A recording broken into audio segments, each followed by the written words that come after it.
Good morning, all. We've made it to Friday. That's always good. We are on to chapter 6, which is called St. Giles. So, this is St. Giles, Pip said, looking about her and feeling a mixture of animal scents tingle her nose. They stood in a large chamber, separated from the underground train tracks by a vast wall that disappeared high into the shadows above them. 8 dusty old bricks lay in disarray on the inside of the opening, crumbling around the edges where the mortar had been nibbled away. "This is one of the secret entrances into it, yeah," Dickon said. "When war broke out, we needed a place to hide from the humans. There ain't a food ration for pets, so they started to do away with us to make sure there'd be enough to go around. And then when the bombs came knocking, it wasn't just humans that needed shelter. Us animals needed a safe place below ground too." "But it isn't safe," Pip frowned. "That train nearly flattened us both." "You ain't wrong there, mate," Dickon sighed, sad to see her frightened. "I'm sorry about that. Sometimes danger crops up when you least expect it. But without it, we'd never test our mettle.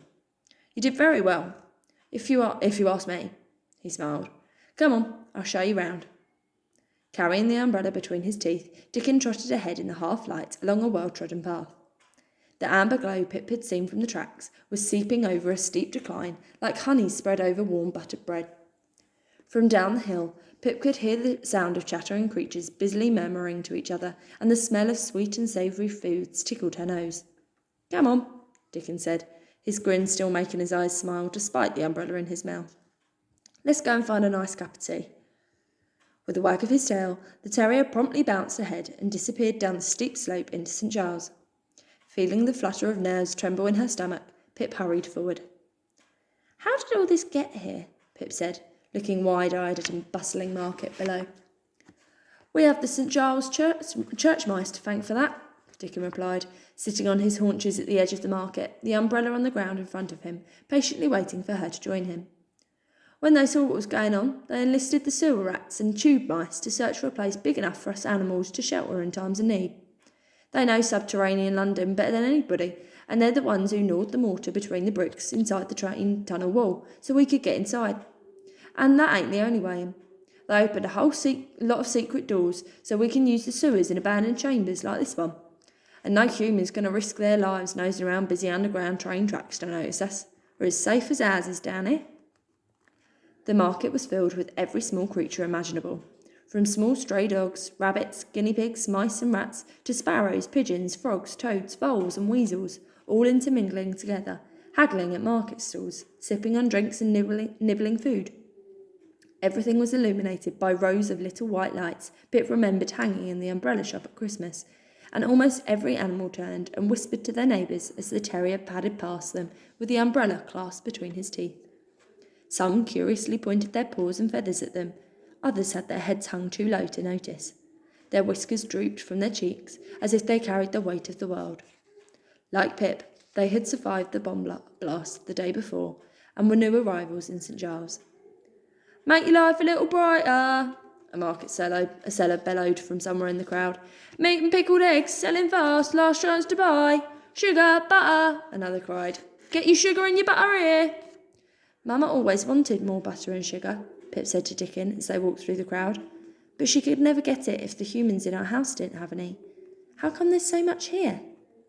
"In wartime," Dickon said, his voice muffled by the umbrella in his mouth, "things like butter and sugar are in short supply. It's rationed so humans get their fair share. Even the royal family has to make do. Us animals just get the scraps of what's left.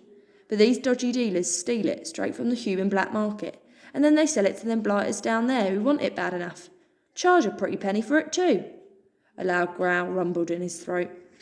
"Don't look 'em in the eye, or they'll try it on with you." Pip looked away, but she couldn't resist quickly glancing back over her shoulder. She'd never seen a dodgy dealer before. At the same moment, a large toad with warts bubbling over his skin looked up from behind his stall. His steely yellow eyes caught her gaze, sending a cold shudder rippling over her fur. Gasping with horror, she snapped her head forward and quickened her pace alongside Dickon. "Tea!" another seller shrieked into the crowd. "Fresh tea! Soothe your weary hearts! Come and get your tea here!" "What do you reckon, mate?" Dickon said. "I think we deserve one." The terrier eagerly trotted forwards towards the stall. Gently laying the umbrella on the ground alongside it, he sat on his haunches and loomed over the counter with a customary sniff.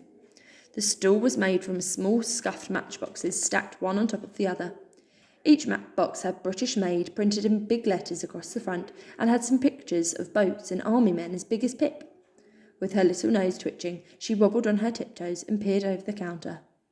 "Blimey," whispered a sparrow sitting at a stool. His feathers were matted in tufts around his neck, and his black beak curled into a sneering smile. A wiry grey rat with brown and rotting teeth sat beside him. "Look at that!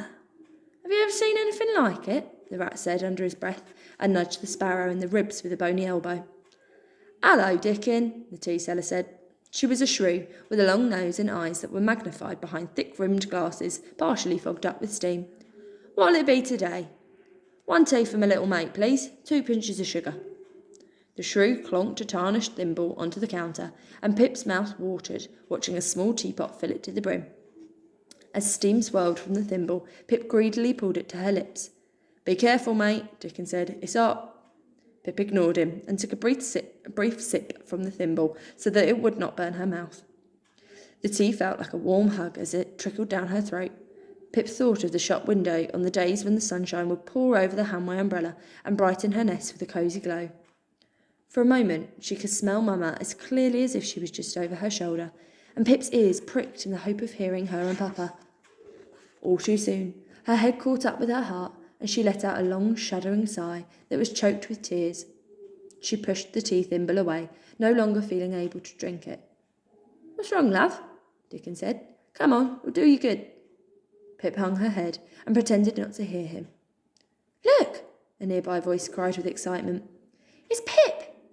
"Pip, is that you?" She turned to find 2 familiar faces pushing their way through the crowd. It was Dot and Joe, her friends from the pub next door to James Smith and Sons. Their great-grandparents were once pet mice who had chewed through the bars of their cage and escaped to the cellar. Their family had lived there ever since, and Pip had spent many nights with them, exploring underground.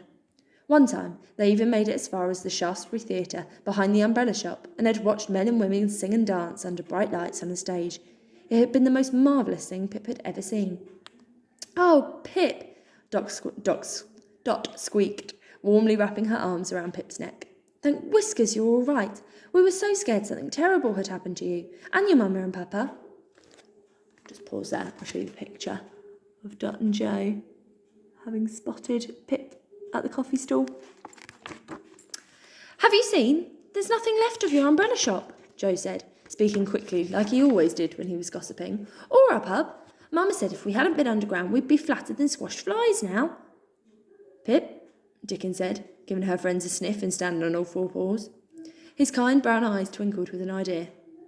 "I'm going to go and find someone that I think can help you. He's the only one I know that can." She nodded, moving to follow him, but Dickon shook his head. Nah, you stay here with your mates. I know where he is, and I'll find him faster if I go on my own. Whatever you do, stay here, and I'll be back soon." With a warm smile and a wag of his tail that accidentally knocked the roofs off 2 neighbouring market stalls, he trotted away and quickly vanished into the market crowds. "Who was that?" Joe said with a twitch of his nose. Seeing the tatty red cross stitched onto the side of Dickon's white uniform fade into the distance, he let out a gasp of excitement. "Wow! Is he a search and rescue dog? They're heroes. How do you know him? Is he a friend of your Mama and Papa's? Can I meet him when he gets back?" "Where are your Mama and Papa?" Dot asked, looking left to right with concern. She laid her eyes on the umbrella lying beside the tea stool and smiled with relief. Pip clenched her teeth, sadness threatening to overwhelm her. "Are they inside the umbrella? Mama will be so happy. We've been keeping an eye out for all of you ever since we arrived yesterday." "They're not inside the umbrella," Pip snapped, with tears stinging her eyes. "Oh, are they in the market? Our Mama keeps going over there to spell the butter and sugar. My Mama and Papa are gone. They're dead." As each word left her mouth, Pip felt a throb inside her chest. She turned away from them, biting her lip to stifle the urge to cry. Dot and Joe stared at one another, wide-eyed in shock. "I'm so sorry, Pip," Dot said, stepping towards her and sympathetically placing a paw on Pip's shoulder. "We didn't know." "I have an idea," Joe said, after a long awkward pause, filled with not knowing what to say. He glanced at Dot and smiled. "Why don't you come and live with us?" Yes, Dot cried. It will be so fun. We'll be sisters. And I'll be your brother. We'll be your family, Pip. Our Mama and Papa will be so pleased. Pip paused and smiled uncomfortably. Normally, when Dot and Joe had an idea, she believed in it until the end, or at least until they got caught. This time, doubt twisted inside her. She didn't want to go with them. Don't worry, Dot said, rolling her eyes, noticing the look of discomfort on Pip's face. You can bring the umbrella. Pip looked at it fondly.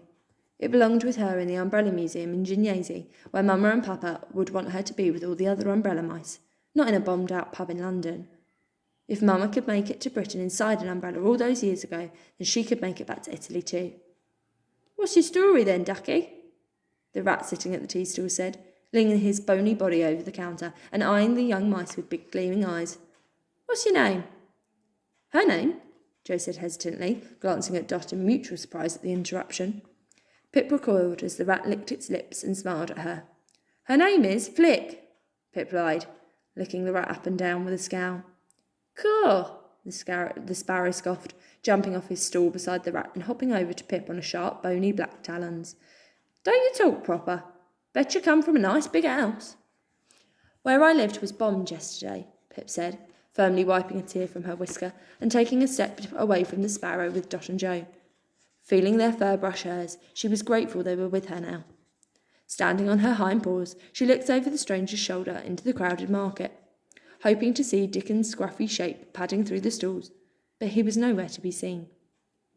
You ain't alone there, Ducky, the rat said, following the sparrow walking round the umbrella.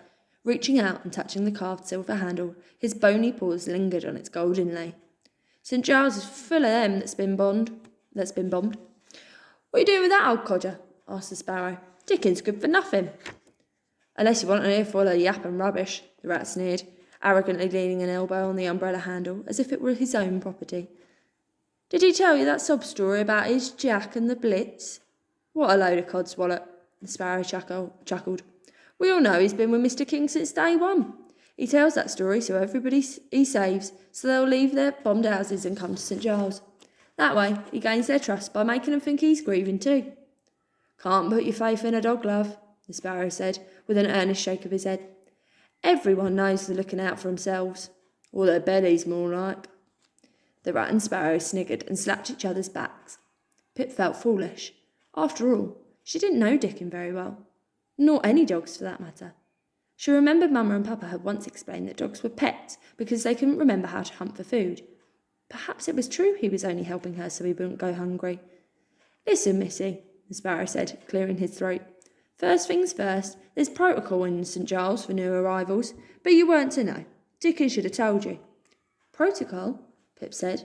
The mice anxiously looked at one another. Yeah, you know, the rat said. Forms and that to fill in, so you get the right help. A class when you've lost all your own. B class for injures. C class for orphans. D class for dead. The words stuck Pip like a blow across the face, and she clenched her jaw to stop her lips from trembling. There's a big fine if you don't register. A fine? Dot and Joe cried. You might even get a criminal record. Oh dear, mate, the sparrow said, shaking his head and making a tut-tut sound. They won't like it that you've been drinking black market tea. Pip! Dot and Joe gasped, not admitting that they had no idea what black market tea was, having had 2 cups themselves that morning. You'll get into trouble. See, you can't trust Dickon, the rat sneered, taking advantage of the look of worry that furrowed Pip's brow. He's already getting you in a lot of strife. It's lucky you found us when you did. Don't you worry, the sparrow said, honourably puffing his chest feathers. We won't say nothing about your little crimes, including that little fib about your name, eh? That ain't what mates do, is it? With a gleeful glance at one another, the rat and the sparrow nodded and lifted the umbrella above their heads. Come with us. We'll look after you. No, Pip said, dashing to the umbrella and standing in front of the bird, trying to block his path. I'm waiting for Dickon. He'll be back soon. What did we just say about that flea bag? The sparrow said, angrily ruffling his feathers around his neck. Dickon ain't coming back for you. You're in St. Giles now, and he's gone to get his treats like he always does. We're the ones that are really helping you. Yeah, the rat said, and a crooked smile filled with long sharp teeth spread across his face. Don't you know what favour looks like? What shall we do? Pip whispered, turning to Dot and Joe and feeling more lost than ever. If she got into trouble here, she might never get to Gymnasium, and without Dickon, she may never get the help she needed to get there. I don't know, Dot said. We told Mama we'd be back soon. It won't take a minute, Ducky, the sparrow said, effortlessly stepping around Pip and her friends. Pip gasped in horror as the strangers started to move away from the tea stall with the umbrella carried above their heads. You'll see. Stop! I never said you could take my umbrella. Come on, Joe said, following the rat and sparrow and beckoning Pip and his sister forward with his paw. I'm sure it's nothing. Let's get this out of the way, then we can keep exploring. I saw a mouse doing magic tricks earlier. You pick a card from his deck, and somehow it ends up behind your ear. You have to see it. It's amazing. Oh, Dot said, not thinking about her mother anymore, and giving Pip's paw a tug of encouragement as she trotted to her brother's side. I'd love to see that, wouldn't you? I suppose so, Pip said, and hurried after her friends. Normally, Dot and Joe's merry banter took her mind off anything, but now she was uneasy. With a last look over her shoulder for a glimpse of Dickon, she sighed with disappointment and walked onwards, wondering how she was going to get to Gymnasium now. Make your life a little brighter, the seller's cries grew distant. Meat, butter, sugar, get your comforts here. Ooh, what do you think? What do you make of the sparrow and the rat? We will have to wait now until Monday. So have a lovely weekend, and I will see you again next week. Bye.